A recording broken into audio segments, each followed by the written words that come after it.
coming now. All the data just flooding out of the buffers. It worked. God damn it, it worked. Oh, thank goodness. I'd hate to have to restart my PhD. You did brilliant work, my girl. Absolutely brilliant. We just need to keep the data flow, ensure it comes in a continuous flow, uninterrupted. How long before the data is ready for analysis? These are old systems, and it takes a while for them to crunch through the numbers. It'll be hours before we'll... Well, shit. What the hell just happened? It's not the power this time. Geothermal plant's still showing up green on the board. Some kind of overload, or emergency shutdown. What now? Now we do this the old-fashioned way. We start combing through the numbers. I'll get us some light.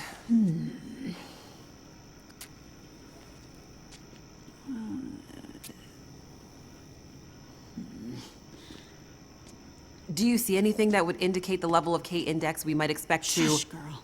Let me read. Do you want me to grab a printout and Could it be a G10? Is there something I can do to... Aha! Here it is. Here it is. There it is. What do you see? It can't be. That silly old British bastard was right. He just never knew how right he was. Why did it have to happen in our time? British bastard? Please explain. For you to fully understand would take more time than we have. I'd have to go back more than 150 years. I like a good story. I think we deserve some answers. Very well. In 1865, a British scientist and naval officer was tasked with supporting the research of a scientific team, seeking to create a kind of communication that could travel over the air. The Admiralty felt that dependence on the telegraph was holding them back. This Navy man was inspired by stories he'd heard about the Carrington event 6 years prior. At the time, the largest geomagnetic event ever recorded. He had heard that the abundance of static electricity in the air had powered telegraph lines, even after the operators had unplugged them. Fires broke out due to this geomagnetically induced current. It got him thinking. This scientist's research led him all over the world, and he began to piece together a picture of the Earth's geomagnetic profile, and something about the operation of the sun and its effects on the Earth's magnetic field. Remember, this was 150 years ago, and well before they had the equipment to prove any of this. But a theory began to take shape in his mind that suggested the sun went through cycles of geomagnetic activity, waxing and waning, but sometimes spiking inexplicably in dramatic ways. The historical record held evidence of many of these events, but in pre-industrial times, the impacts were more subtle. Even in the mid-1800s, there wasn't enough power infrastructure to really feel the impact of these spikes, so it wasn't of grave concern. But the growing dependence on telegraphy suggested this shouldn't be ignored. And this scientist predicted that if the level of electrification continued to grow exponentially, as was predicted, this would create a serious vulnerability that could be exploited by their enemies at great cost to industry and society at large. He was given a secret commission from the Royal Geographical Society to prove his theories and to come up with a strategy that would ensure the British were in the strongest position to exploit any such geomagnetic disaster. After another decade of research, this scientist began to suspect that this geomagnetic current that existed all around them could impact many other things, and more deeply.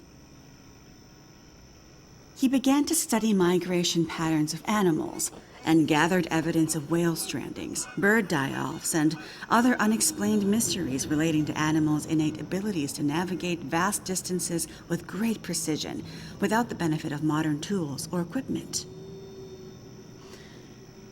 Eventually, he knew he had to travel north to the Arctic to really test his theories.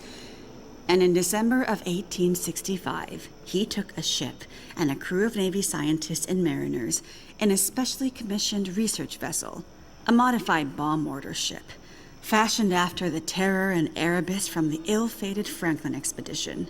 His ship was named the HMS In Tenebris, and he took it and a crew far above the Arctic Circle, along with an array of unique recording equipments he had crafted himself, with the hope of collecting data to support his theories.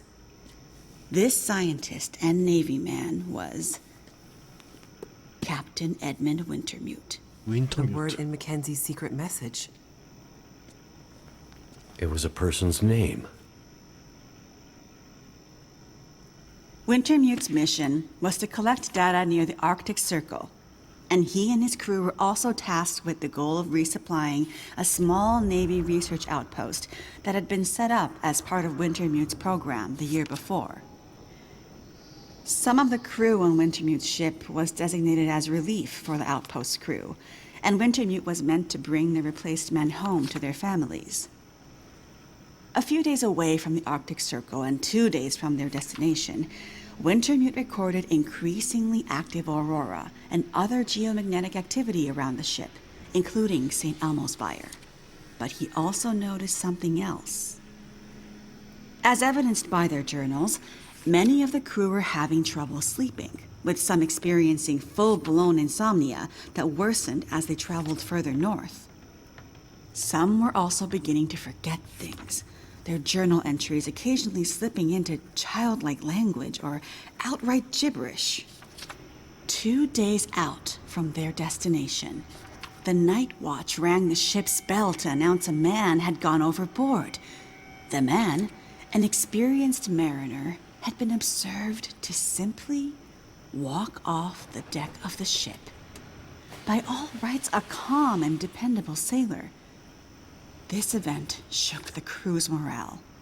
Wintermute did his best to keep them focused, but he was still inexperienced as a ship's captain, always more the scientist than sailor or Navy man, and he could tell the men were increasingly becoming anxious, even distrustful. Walked off the ship and straight into the water. Exactly, but things got even stranger after that. When they arrived at their destination, a small island surrounded by sea ice, they found the Navy observation camp that Wintermute had set up the year before completely abandoned. The shelters were mostly destroyed, the relentless Arctic winds having shredded their canvas. The sled dogs were killed, some seeming to have been eaten. Many of the men were found dead, their bodies frozen in their beds, some showing signs of having been attacked or murdered. Yikes. Keep in mind, the Franklin expedition was still fresh in the public imagination during this time, including all the rumors of cannibalism. Wintermute could tell some of his men were nearing their breaking point, so he sent them back to the ship and took only a small group of trusted officers with him to search the rest of the small island. On the far northern side, in an icy bay, they found the remainder of the outpost crew, their bodies frozen solid in the ice. Some appear to have walked in and simply frozen in place. Jesus. And I thought we had it bad. Not wanting to completely abandon his research, but also recognizing the fragility of his situation, Wintermute kept a small group of trusted and hardy men with him. He offloaded sufficient provisions and equipment for them to survive up to 6 months, and sent the crew and the In Tenebris back to London, with the request that they send a rescue ship to pick them up.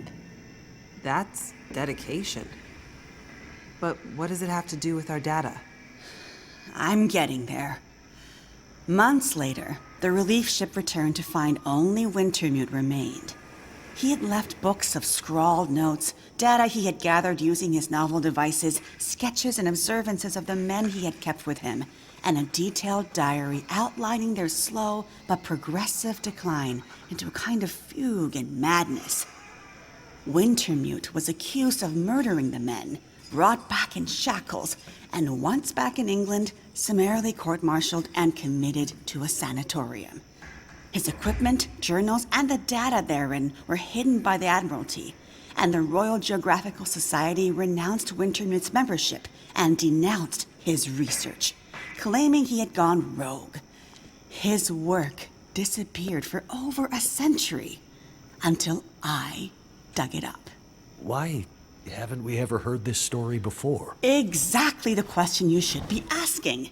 I had encountered odd and inexplicable references to his research, but always leading to dead ends.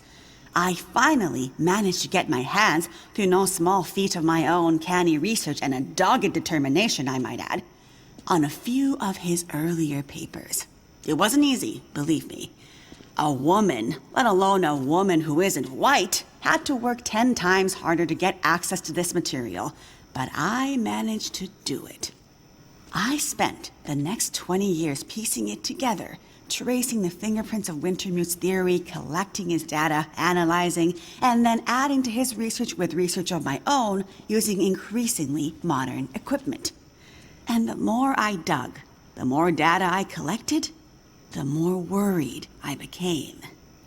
Because not only had Wintermute's original fear come to pass, that the world had become dependent on the electrical grid, a technology that would easily be taken offline should any Carrington-level geomagnetic event occur.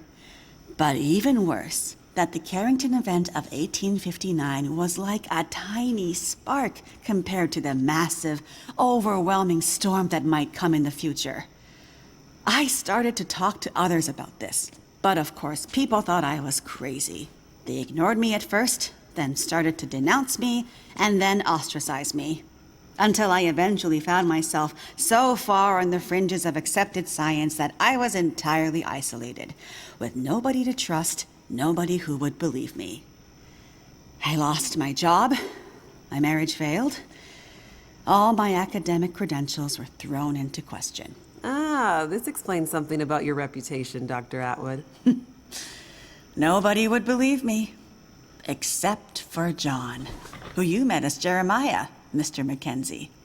He was a young corporal in the Canadian military when I first met him. Handsome, as I recall. It's a long story on top of an already long story, so I won't tell it all here. But the important thing was he was stationed at a radar observation post along the dew line, far north, and started to observe some strange things of his own.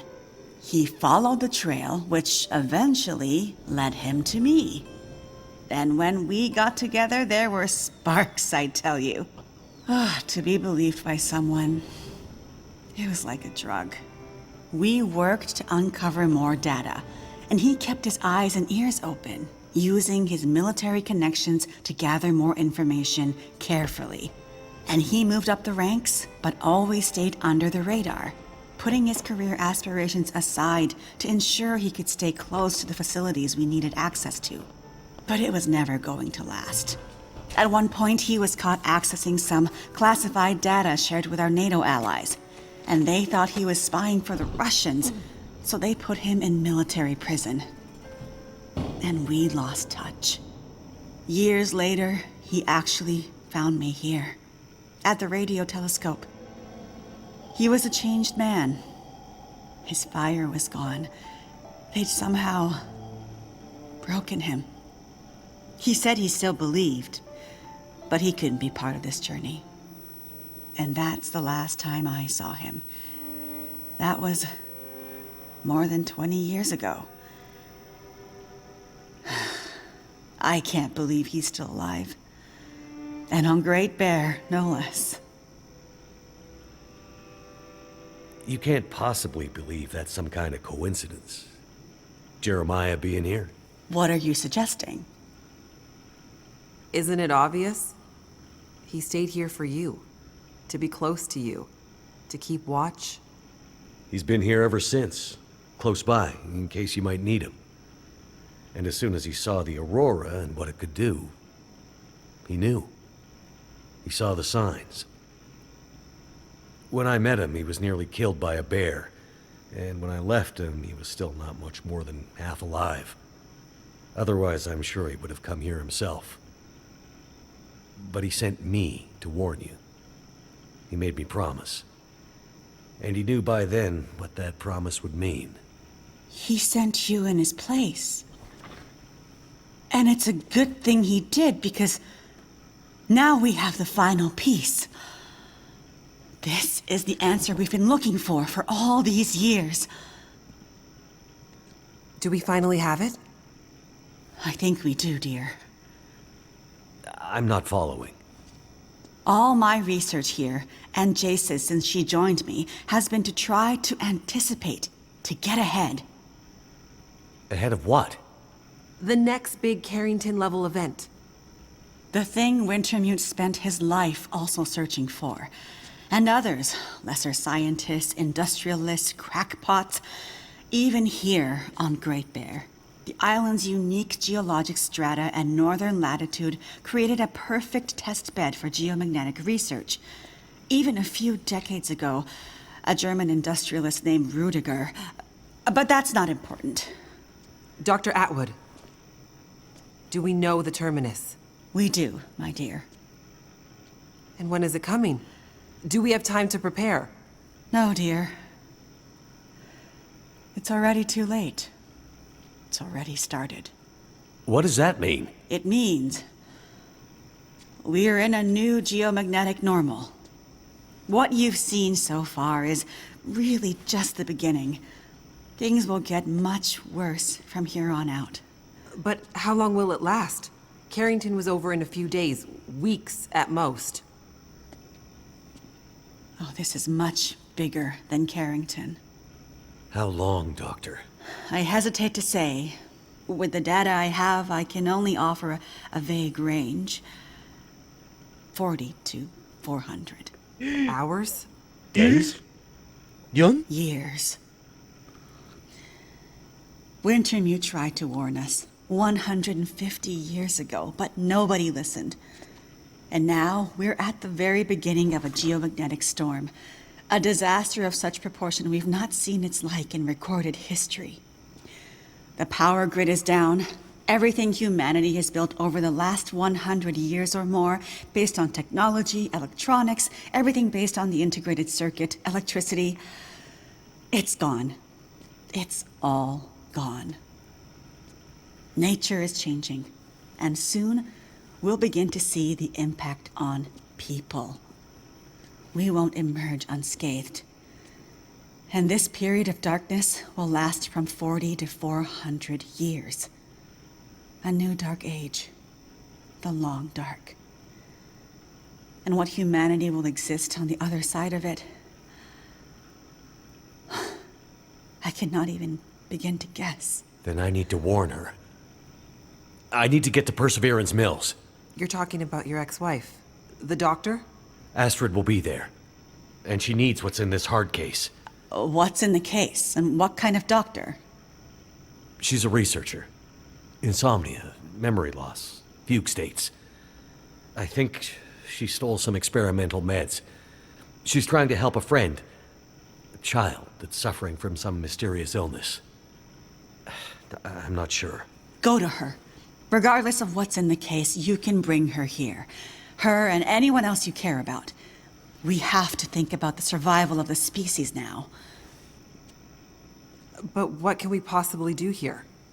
Oh, Jace, my silly girl. Have you forgotten what this facility is built on? I just know it's some government thing. Before it was repurposed for use with the radio telescope, this was an observation post for monitoring satellite communications. Mostly American, Russian, some Chinese, Cold War stuff. But why here? Who would think we'd be spying from here? Exactly. A few floors below us are the magnetically shielded dorms and storerooms designed for the folks who used to live and work here, back in the Cold War. The whole place is basically a big bunker. Right. And the team that built the geothermal plant left various supplies behind. Exactly. There's probably enough dry rations and assorted supplies there to feed dozens of people for a couple of years. Survival of the species, huh? I'm afraid so. Then I better get to it.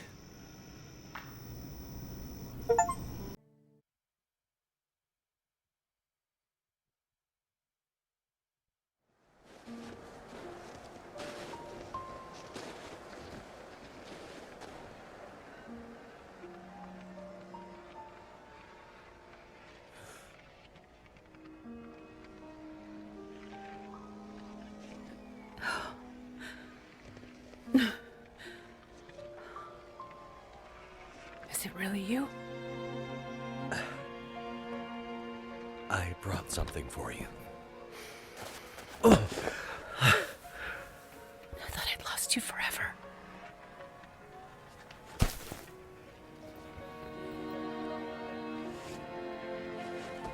Nothing is forever.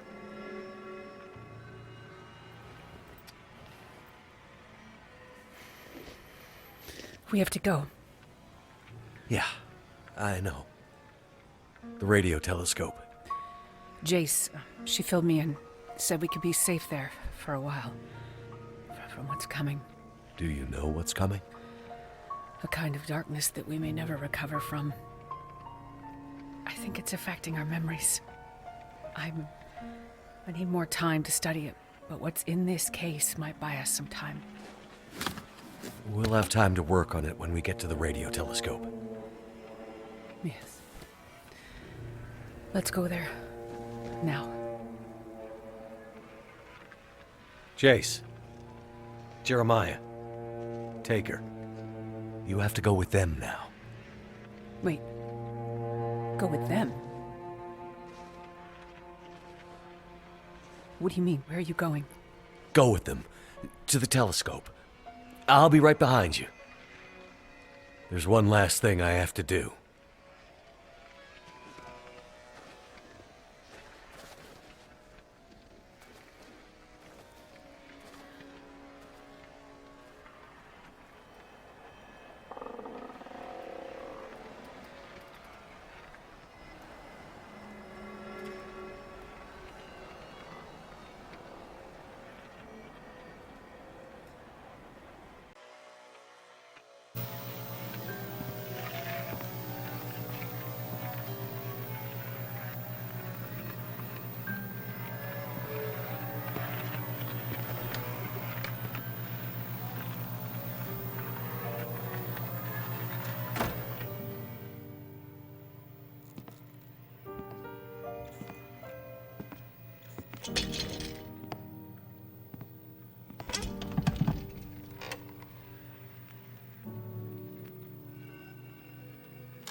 I don't know if anyone's out there. I don't know if this radio is even working. But if you can hear this, take shelter immediately. Get underground, as deep as you can. Take food, water, all the supplies you can find.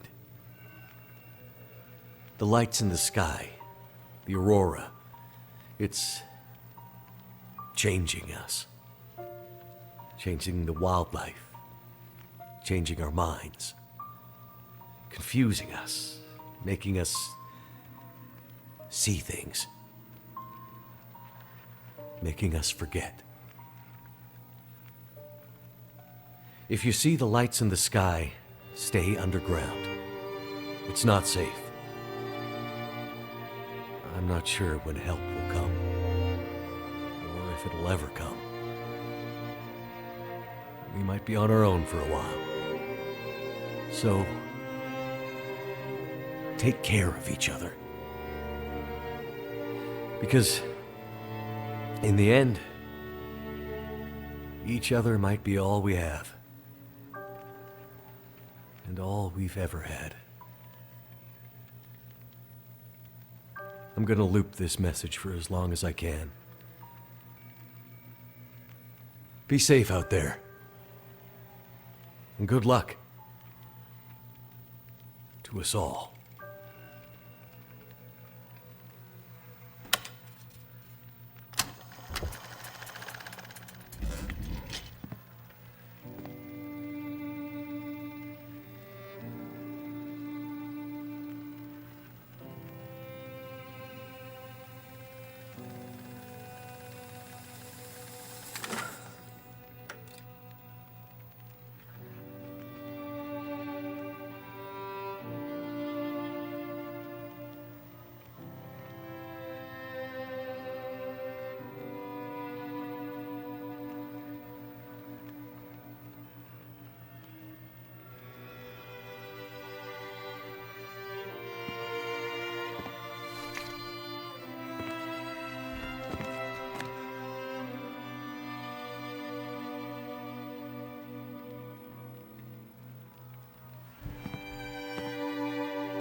Love you, Jack. Miss you. Maybe I'll see you again someday.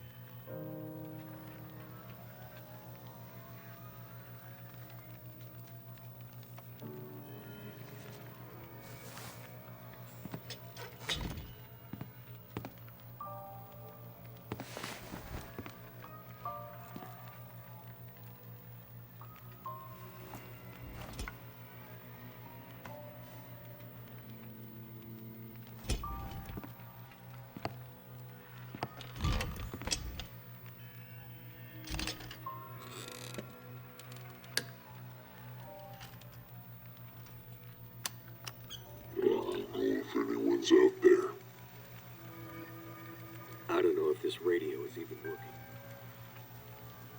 But if you can hear this, take shelter immediately.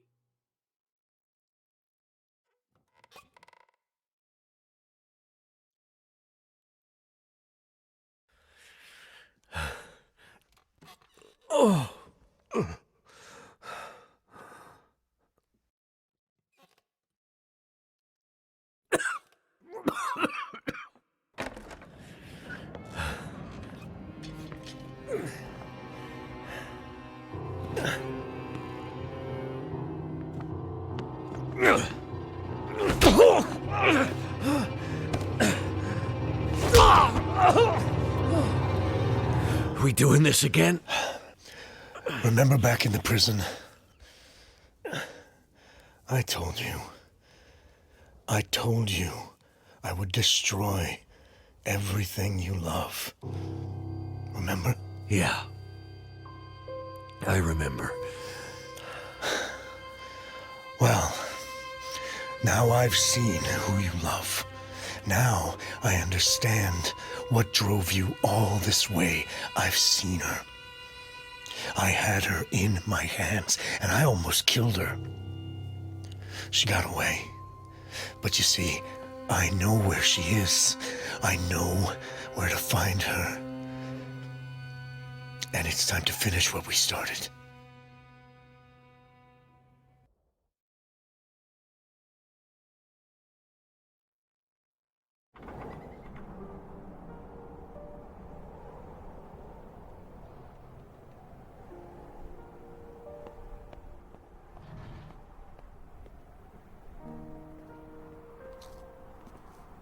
He'll come.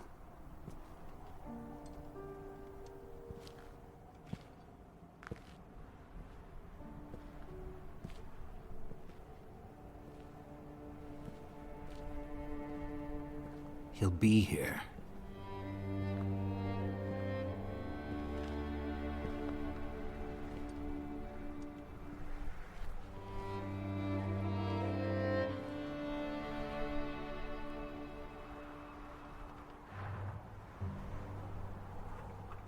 I think I see something. Looks like a torch. Someone with a torch coming up the pass. It must be him. Maybe he found the others in town. Ones we missed?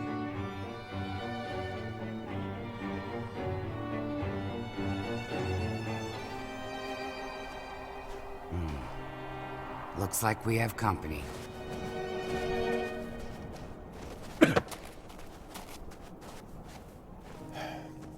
No!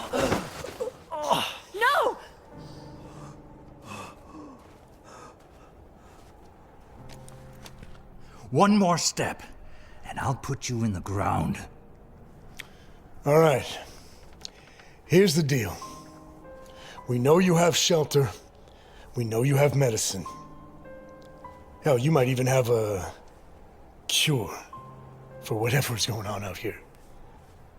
Way to outlast this, whatever it is. In the hard case. Imagine, the answer was so close this whole time. What the hell do you want, Mathis? Simple. You want the pilot back, you let us in. You give us some of what's in the case. You let us take shelter from the lights in whatever this place is. You don't? This damn pilot, who has been such a pain in the ass since the minute I met him, I finally clip his wings. Mackenzie! Don't give it to them. Listen, asshole! This thing is a bunker. Time lock means we close this vault door and it isn't opening up for months, years, maybe longer. No way in hell are we gonna be trapped in here with you. Well, that makes this even easier. You come out, we come in, and the pilot lives. Otherwise... Wait! Wait. We can't do that. There are dozens of people in here, innocent people, children. But I can trade places with him. I'm a doctor. I can help you. I can find another way to protect you from what's coming. Just let me take his place.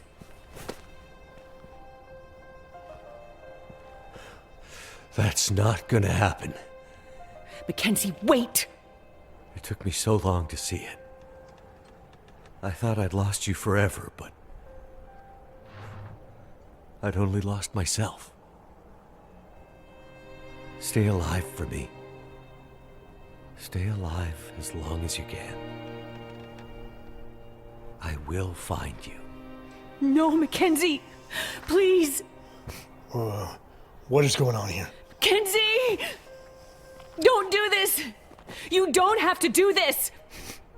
Yes, I do.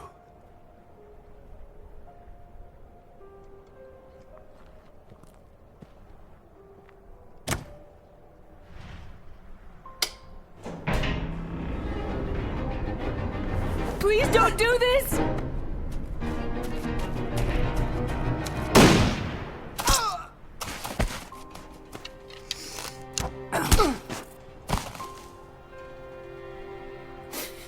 All the time we lost, I would do anything to have it back.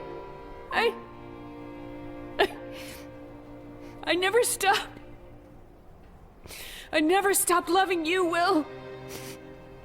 I will love you forever, Astrid. And I'll never forget you.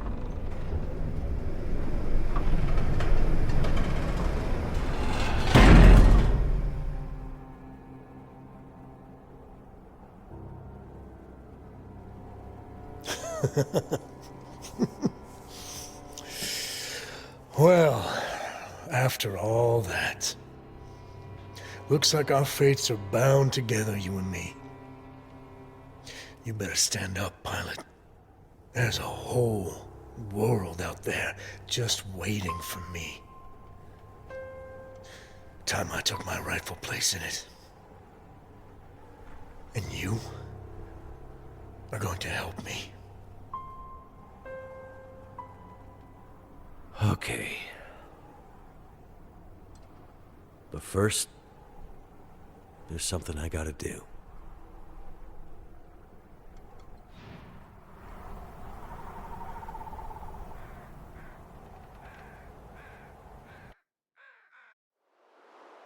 The world is changing. Has changed. Who can say where this change will take us? Atwood says this has happened before. And best she can tell, we're in this for another 40 to 400 years. How will we survive?